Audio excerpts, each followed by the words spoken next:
आज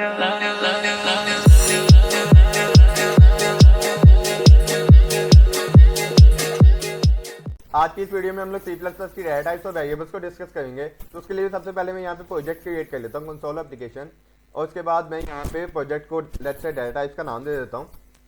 और उसके बाद मुझे यहाँ पे सोर्सेज के अंदर अपनी मेन डॉट सीपीपी की फाइल मिल जाएगी।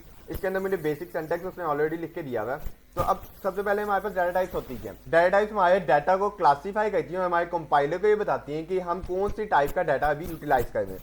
सबसे पहले हमारे पास आ जाती है integer data type. Integer data type के अंदर हम अपनी तमाम की तमाम इंटीजर वैल्यूज को स्टोर करते हैं, जैसे कि 1 2 3 4 -1 -2 -3, ये सारी की सारी हमारे पास इंटीजर वैल्यूज होती हैं। उसके बाद जो नेक्स्ट डेटा टाइप आ जाती है हमारे पास, वो है float data type. Float data type हम यूटिलाइज करते हैं जब हमारा डेसिमल वैल्यूज आ जाती हैं, लेट्स से 1.1 या 1.2 या 2.8, ऐसी कोई भी जो वैल्यूज होती हैं वो सारी की सारी हमारे पास डेसिमल जो पॉइंट्स में वैल्यूज होती हैं वो सारी की सारी हमारे पास फ्लोट डेटा टाइप के अंदर आ जाती हैं। उसके बाद हमारे पास फ्लोट से सिमिलर डेटा टाइप है डबल की। अब डबल की डेटा टाइप में हमारे पास फ्लोट से रेंज थोड़ी सी ज्यादा आ जाती है, यानी कि हम डेसिमल पॉइंट के बाद वैल्यू जो स्टोर कर सकते हैं उसकी क्वांटिटी हम ज्यादा स्टोर कर सकते हैं। हम फ्लोट के अंदर जो पॉइंट के बाद वैल्यू स्टोर कर सकते हैं वो है 7 लिमिट है, लेकिन डबल के अंदर हम 15 लिमिट तक की वैल्यू को स्टोर कर सकते हैं। लिमिट का मतलब ये है कि डेसिमल पॉइंट के बाद हम कितने डिजिट्स जो हैं वो मजीद उसके अंदर स्टोर करवा सकते हैं। तो फ्लोट के अंदर हमारे पास 7 और डबल के बाद हमारे पास डेसिमल पॉइंट के बाद 15 डिजिट्स हम लोग स्टोर करवा सकते हैं।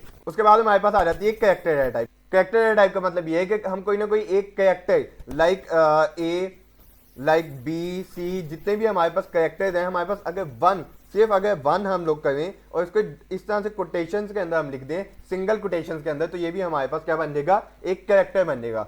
1 2 3 4 हमारे पास एक कैरेक्टर है। इंटीजर और कैरेक्टर के अंदर हमारे पास डिफरेंट क्या आ जाएगा कि इंटीजर जो है हमारे पास बहुत सारे वैल्यूज हमारे पास आ जाती हैं एक साथ, लेकिन कैरेक्टर के अंदर हमारे पास कोई भी एक कैरेक्टर, लेट्स से अगर हमारे पास एम्बरसैंड है तो एम्बरसैंड भी हमारे पास एक कैरेक्टर है। अब कैरेक्टर को हम लोग जो है वो सिंगल कोटेशन मार्क के अंदर लिखते हैं। इंटीजर, फ्लोट, डबल को हम लोग डायरेक्टली इसी तरह से यूटिलाइज कर सकते हैं, लेकिन कैरेक्टर और इनमें डिफरेंशिएट करने के लिए हम लोग सिंगल कोटेशन मार्क को यूज करते हैं। कैरेक्टर के बाद आ जाती है हमारी Boolean data type. Boolean data type के अंदर हम अपनी ट्रू वैल्यू और फॉल्स वैल्यू को स्टोर करवाते हैं। इसी तरह से हमारे पास और भी बहुत सारी डाटा टाइप्स हैं, लेकिन ये जो मैंने यहाँ पे लिखी है ये हमारी most commonly use data types हैं जो कि हम बहुत ज़्यादा यूटिलाइज करते हैं। यहाँ पे मैंने पूरा का पूरा एक चार्ट बनाया हुआ है जिसके अंदर मैंने डिफरेंट टाइप की डाटा टाइप्स लिखी हुई हैं। मेरे पास शॉर्ट इंटीजर है, अनसाइंड शॉर्ट इंटीजर है, इंटीजर है, लॉन्ग इंटीजर है, मेरे पास फ्लोट है, डबल है, बूलियन है, कैरेक्टर है। अब इसके आगे मैंने इनके साइजेस लिखे हुए हैं, यानी कि शॉर्ट इंटीजर या इंटीजर हमारे पास मेमोरी में कितनी जगह ऑक्यूपाई करते हैं वो हमारा उस डाटा टाइप का साइज होता है। इंटीजर जो है हमारे पास 4 बाइट्स कंज्यूम करता है हमारी मेमोरी के अंदर।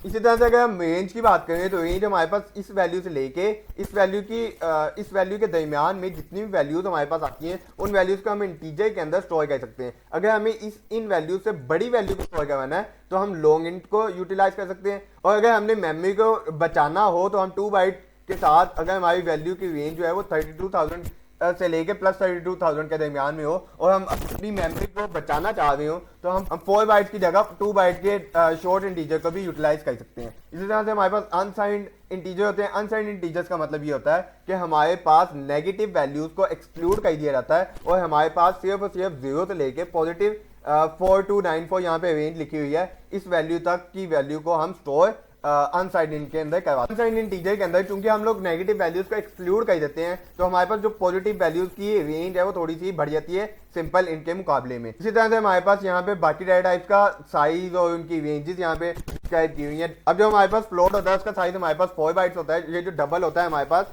उसकी जो मेमोरी कंजप्शन होती है वो होती है हमारे पास 8 बाइट, इसीलिए वो फ्लोट के मुकाबले में ज्यादा वैल्यू को अपने पास स्टोर करवा सकता है। अब उसके बाद आ जाते हैं हमारे पास वेरिएबल्स। वेरिएबल्स हमारे पास कंटेनर्स होते हैं जो कि किसी ना किसी एक वैल्यू को होल्ड कर रहे होते हैं अपने पास। यहाँ पे लेट्स से मैं इंटीजर के अंदर 2 वैल्यू स्टोर करवाना चाहता हूँ, 1 और 2। अब मैं इन 2 वैल्यूज को अपने पास किस तरह से स्टोर करा सकता हूँ, उसके लिए अब मैं यहाँ पे दोनों को एक यूनिकली कंटेनर दूंगा। उस कंटेनर को हम लोग वेरिएबल कहते हैं। Let's say a is equal to 1 जब मैं करूंगा तो ये जो 1 की वैल्यू है ये मेरी a को असाइन होगी है। अब जब भी मुझे 1 को यूटिलाइज करना है तो मैं इस ए को यूटिलाइज कर सकता हूँ इस 1 की जगह पे।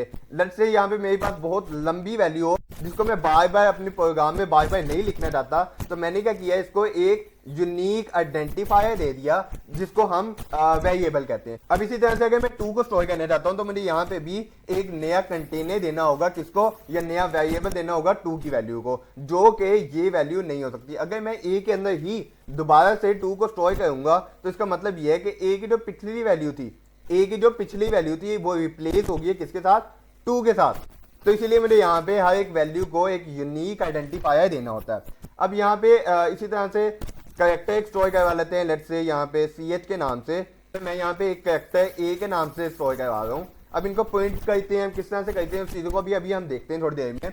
अब यहाँ पे नेक्स्ट हमारे पास आ जाते हैं फ्लोट डाटा टाइप। तो यहाँ पे फ्लोट, और लेट्स से यहाँ पे मैं F नाम दे देता हूँ अपने फ्लोट वेरिएबल को, और यहाँ पे मैं 1.2 की वैल्यू इसको असाइन कर सकता हूँ। इसी तरह आप डिफरेंट डाटा टाइप को एक्सप्लोर कर सकते हैं। अब मैं यहाँ पे आता हूँ इन वेरिएबल्स को पॉइंट कैसे कर सकते हैं, यूटिलाइज किस तरह से कर सकते हैं। अब यहाँ पे लेट्स से मैं इतनी बड़ी वैल्यू की जगह ए की वैल्यू बानी करने देता हूँ। यहाँ पे मैं अपनी स्क्रीन के ऊपर इस ए की वैल्यू को पॉइंट करवाना चाहता हूँ, तो मैं किस तरह से इस ए की वैल्यू को पॉइंट करा सकता हूँ। तो यहाँ मैं डबल कोटेशन मार्क्स के अंदर ए इज इक्वल टू लिखता हूँ, ए इक्वल टू लिखता हूँ। ये जो ए इक्वल टू मैंने यहाँ पे लिखा हुआ है ये एज इट इज मेरी स्क्रीन के ऊपर प्रिंट हो जाएगा। अब यहाँ पे मैं यहाँ पे दोबारा इंसर्शन ऑपरेटर डालूंगा और स्मॉल ए लिखूंगा। अभी स्मॉल ए की जगह ये जो 1 है ये रिप्लेस हो जाएगा। ये जो 1 मैंने यहाँ पे लिखा हुआ है ये मेरे पास यहाँ पे इस ए की जगह पे आ जाएगा और मेरी स्क्रीन के ऊपर प्रिंट हो जाएगा। अब मैं इसको रन करता हूँ एक दफा, और यहाँ पे देखें अगर, तो ये ए इक्वल टू 1, ये 1 कहाँ से आया, ये 1 आया हमारा इस स्मॉल ए की जगह पे ये वैल्यू चेंज हो गई है। इसी तरह से अगर हम ये जो कैरेक्टर है ए का, इसको अगर हम प्रिंट करवाना चाहते हैं तो ये हम किस तरह से करवा सकते हैं। मैं यहाँ पे CH इक्वल टू लिखूंगा। ये जो CH इक्वल टू लिखा है ये एज इट इज मेरी स्क्रीन के ऊपर प्रिंट हो जाएगा। CH लिखना लाजमी नहीं है, यहाँ पे आप कुछ भी और लिख सकते हैं, लाइक कैरेक्टर लिख देता हूँ मैं यहाँ पे,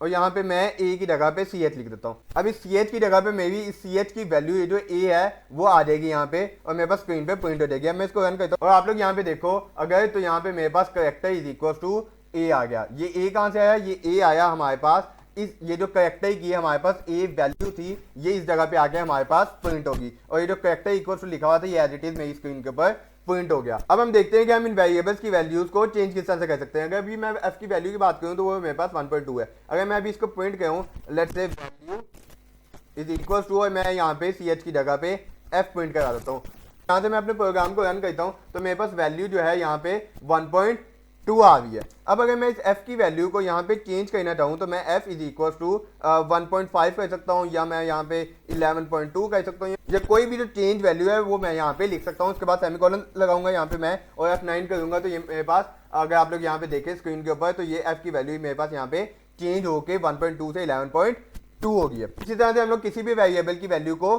चेंज कर सकते हैं। नेक्स्ट हमारे पास आ जाते हैं कांस्टेंट एंड लिटर्स। जो कांस्टेंट हमारे पास वैल्यूज होती हैं उन वैल्यूज को हम अपनी ड्यूरिंग प्रोग्राम चेंज नहीं कर सकते। वो हम एक वैल्यू जो है एक वेरिएबल को वो वैल्यू असाइन करके फिक्स कर देते हैं, जिसको हम इन फ्यूचर चेंज नहीं करना चाहते। लेट्स सपोज यहाँ पे मैं एक कांस्टेंट फ्लोट बनाना चाहता हूँ, कांस्टेंट फ्लोट पाई के नाम से, और इस पाई के अंदर पाई की वैल्यू 3.1415 मैं यहाँ पे स्टोर करना चाहता हूँ। उसके बाद मैं सेमीकोलन लगाऊंगा।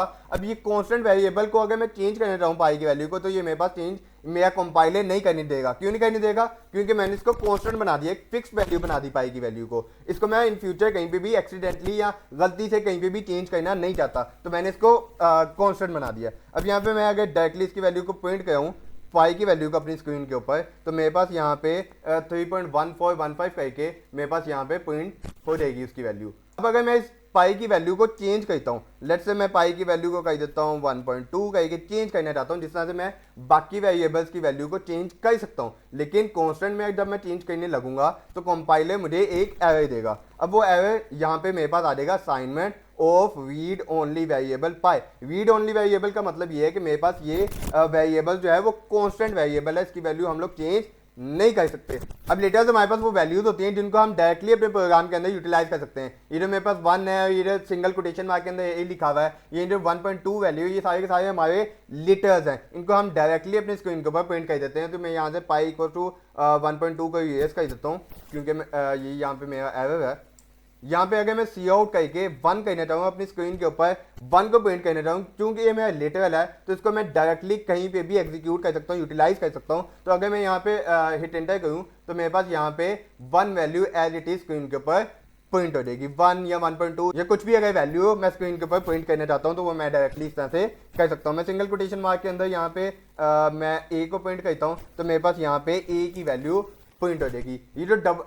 ये जो सिंगल कोटेशन मार्क है इसका मतलब हमारा यहाँ पे आइडेंटिफाई करना होता है कि ये हमारा कैरेक्टर है। ये जो सिंगल कोटेशन मार्क है ये हमारे स्क्रीन के ऊपर प्रिंट नहीं होता, बल्कि ये हमारे दूसरी वैल्यूज से 1 2 3 4 इसे डिफरेंशिएट करता है कि ये एक कैरेक्टर है, इसलिए हम इसको सिंगल कोटेशन मार्क के अंदर लिखते हैं। उसके बाद आ जाता है हमारा एक वेरिएबल की वैल्यू किसी दूसरे वेरिएबल को असाइन करना। लेट्स सपोज कि ए की वैल्यू अभी हमारे पास क्या है 1 है। अब मैं इसको यहाँ से हटा देता हूँ और सपोज मैं ए के अंदर बी की वैल्यू को स्टोर करना चाहता हूं तो मैं किस तरह से कर सकता हूं, मैं a is equals to B लिख दूंगा। तो अब क्या होगा, a की वैल्यू पहले क्या थी 1 थी, लेकिन अब a क्या हो गया, अब a की वैल्यू b की वैल्यू हो गई है। b की वैल्यू क्या है 2 है। तो अब अगर मैं स्क्रीन के ऊपर a को पॉइंट कर रहा हूं तो मेरे पास स्क्रीन के ऊपर 2 पॉइंट होगा। क्यों? क्योंकि मैंने उसकी वैल्यू चेंज कर दी है। तो यहां तक था हमारा आज का टॉपिक, जिसमें हम लोगों ने वेरिएबल्स बनाना सीखे, वेरिएबल्स होते ही क्या इन चीज़ों को देखा। उसके बाद हम लोगों ने डेटा टाइप्स को देखा कि डेटा टाइप्स हमारे पास कितने टाइप की होती हैं और इनकी रेंजेस क्या होती हैं, इनके साइज क्या होते हैं, कितनी मेमोरी ये लोग ऑक्यूपाई करते हैं। उसके बाद हम लोगों ने